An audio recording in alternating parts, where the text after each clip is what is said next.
Hello friends, আমি Rumpa. Welcome to my channel. আশা করি তোমরা সবাই খুব ভালো আছো, আমিও ভালো আছি। আজ যে রেসিপিটা আমি তোমাদের সাথে শেয়ার করছি সেটা কিন্তু খুবই পরিচিত একটা রেসিপি, সেটা হলো পটল চিংড়ি। বাট আমি যেভাবে করি সেভাবে সবাইকেই করার আমি রিকোয়েস্ট করছি, কারণ এভাবে করলে কিন্তু এই পটল চিংড়ির স্বাদ কিন্তু দ্বিগুণ বেড়ে যাবে। পটল চিংড়ি করার জন্য একটা বোলে 500 গ্রাম চিংড়ি মাছ ভালো করে ধুয়ে পরিষ্কার করে নিয়ে নিয়েছি। আর আমি এখানে চিংড়ি মাছের মাথা কিন্তু নিইনি। তোমরা যদি মনে করো যে মাথার সমেতে চিংড়ি মাছ নেবে তো তাতেও কিন্তু কোনো প্রবলেম নেই। প্রথমেই আমি প্রায় 1 টেবিল স্পুন পরিমাণ মতো লবণ আর 1 টেবিল স্পুন পরিমাণ মতো হলুদ দিয়ে চিংড়ি মাছটাকে ভালো করে মাখিয়ে নিয়েছি।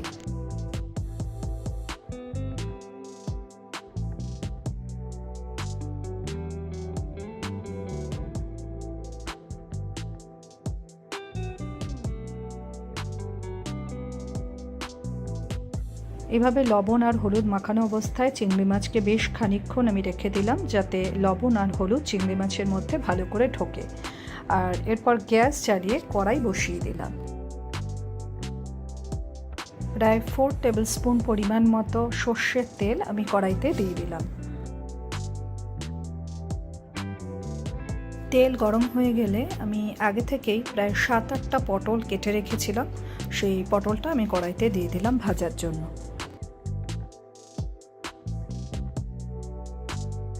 এবার 1/2 টেবিল স্পুন পরিমাণ মতো লবণ আর 1/2 টেবিল স্পুন পরিমাণ মতো হলুদ আমি পটলে দিয়ে দিলাম।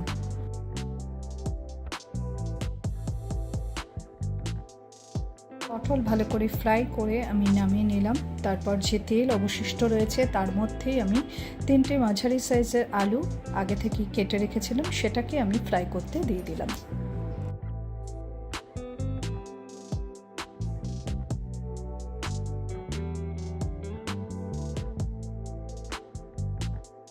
এবার আলুর মধ্যে 1/2 টেবিল স্পুন পরিমাণ মতো লবণ আর 1/2 টেবিল স্পুন পরিমাণ মতো হলুদ দিয়ে দিলাম।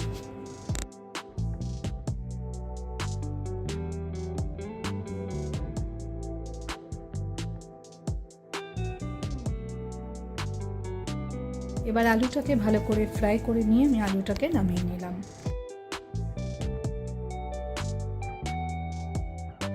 এবার কড়াইয়ে যে সর্ষের তেল অবশিষ্ট রয়েছে তার সাথে আরও 2 টেবিল স্পুন পরিমাণ মতো সর্ষের তেল অ্যাড করে দিলাম। তেল গরম হলে এবার চিংড়ি মাছগুলো একে একে ফ্রাই করতে দিয়ে দিলাম।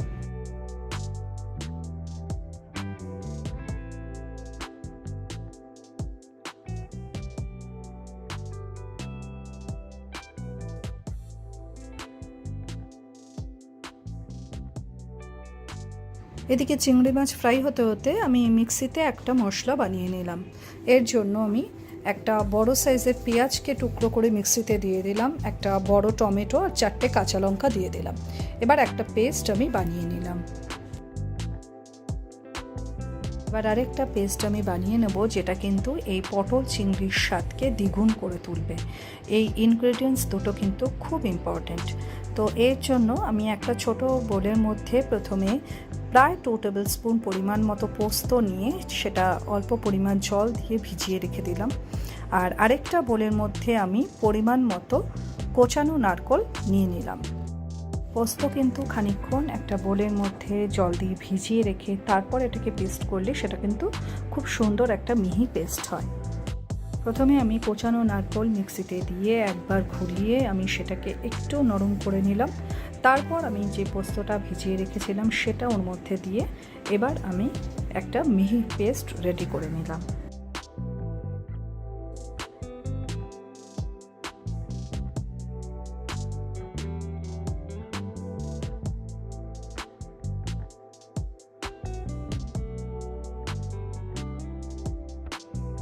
এই পেস্ট রেডি হতে হতে এদিকে চিংড়ি মাছ ফ্রাই হয়ে গেছে।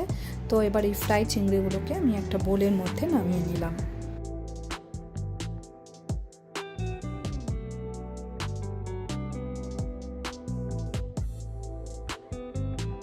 এবার কড়াইতে আমি 2 টেবিল স্পুন পরিমাণ মতো সর্ষের তেল দিয়ে দিলাম।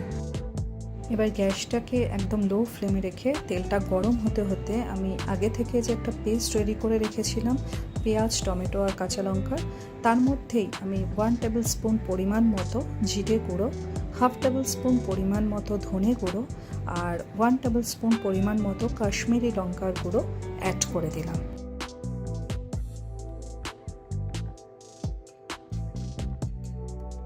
একটা স্পুনের সাহায্যে আমি পেস্টের মধ্যে ওই মশলাগুলোকে ভালো করে মিশিয়ে দিলাম।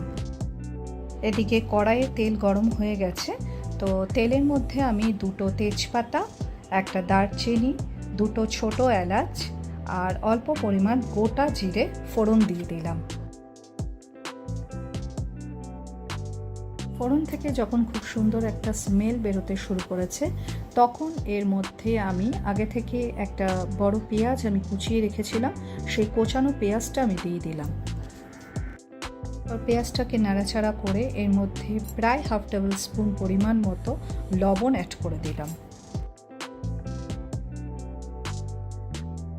পেঁয়াজটা ফ্রাই করতে করতে যখন ব্রাউন কালার হয়ে এসছে পেঁয়াজটা, তখন এর মধ্যে আমি আগে থেকে যে পেস্টটা রেডি করে রেখেছিলাম, পেঁয়াজ, কাঁচা লঙ্কা, টমেটো, জিরে গুঁড়ো, ধনে গুঁড়ো আর লঙ্কার গুঁড়ো, সেই পেস্টটাকে আবার আমি পেঁয়াজের মধ্যে দিয়ে দিলাম। এবার মশলাটাকে ভালো করে নাড়াচাড়া করে এর মধ্যে আমি 1/2 টেবিল স্পুন পরিমাণ মতো হলুদ অ্যাড করে দিলাম আর 1 টেবিল স্পুন পরিমাণ মতো কাশ্মীরি লঙ্কার গুঁড়ো অ্যাড করে দিলাম।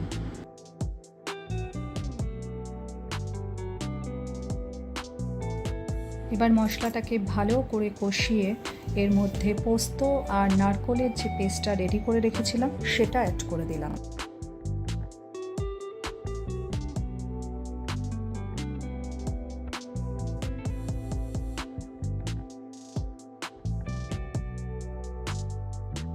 পেস্টটাকেও ভালো করে নাড়াচাড়া করে মশলার সাথে মিশিয়ে দিয়ে এরপর এর মধ্যে আমি অল্প একটু গরম জল অ্যাড করলাম। তারপর সেটাকে ভালো করে আবারও কষিয়ে তার মধ্যে আমি আগে থেকে যে আলুটা ফ্রাই করে রেখেছিলাম সেই আলু দিয়ে দিলাম।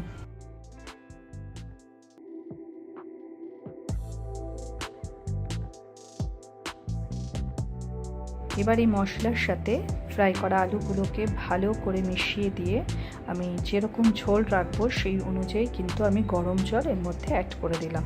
আমি এখানে ভালোই ঝোল রাখবো মোটামুটি, তো সেই হিসাবে গরম জল আমি এর মধ্যে অ্যাড করে দিলাম। তোমরা যতটা ঝোল রাখবে সেই অনুযায়ী কিন্তু গরম জল অ্যাড করবে।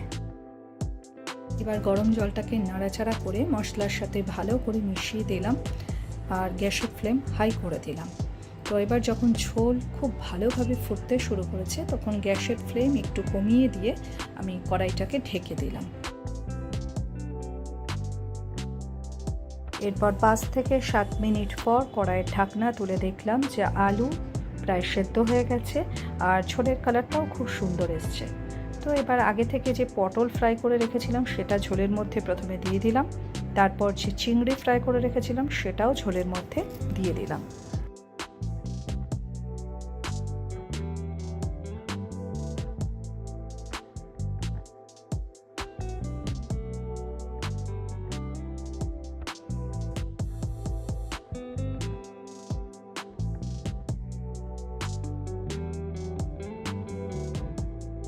এবার একটু নাড়াচাড়া করে চিংড়ি আর পটলকে ঝোলের সাথে ভালো করে মিশিয়ে দিয়ে অল্প পরিমাণ মতো লবণ আর অল্প পরিমাণ মতো চিনির গুঁড়ো আমি ঝোলের মধ্যে অ্যাড করে দিলাম।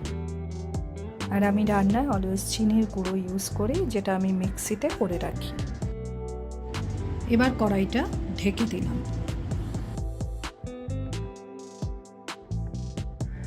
এরপর 3 থেকে 4 মিনিট বাদে কড়াইয়ের ঢাকনা তুলে দেখলাম আলু তো প্রায় সেদ্ধই ছিল, সেটা একদমই এখন সুসেদ্ধ হয়ে গেছে। আর আলুটা খুব ভালো করে সেদ্ধ হলে কিন্তু খেতে কিন্তু খুব টেস্টি হয়। আর তার সাথে সাথে সব সবজি একটু ভালো মতো সেদ্ধ হলেই ভালো হয়। তার সাথে দেখলাম পটলও ভালো মতো সেদ্ধ হয়ে গেছে। তো সব কিছু মিলে কালারটাও খুব সুন্দর এসছে। তো রান্নাটা কিন্তু দেখেই মনে হচ্ছে খুব ভালো হয়েছে। তো পটল চিংড়ি কিন্তু একদম রেডি। তোমরা চাইলে এর মধ্যে ঘি, গরম মশলা অ্যাড করতে পারো, কিন্তু আমার মনে হয় যে এই পোস্ত আর নারকোলের যে প্রিপারেশনটা, এটাই এতটাই সুন্দর করে তোলে এই রান্নাটাকে যে আর এখানে ঘি, গরম মশলা কোনো কিছুরই কিন্তু কোনো প্রয়োজন হয় না। বাট তোমরা চাইলে ইউজ করতে পারো। সবাই খুব ভালো থেকো, বাই।